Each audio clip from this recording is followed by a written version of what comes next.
So guys, ito yung continuation ng aking vlog for today. Oh my God!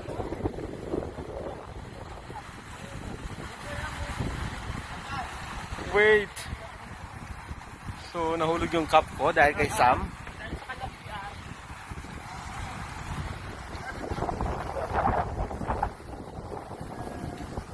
So, one. So, ito na nga po, yung lagoon, should I say.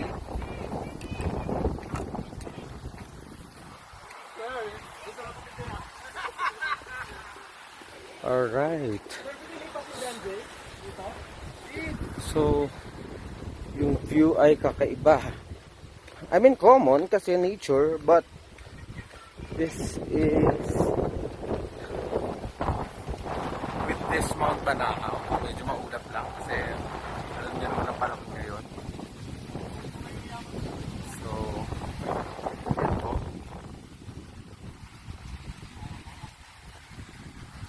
Mamaya ulit.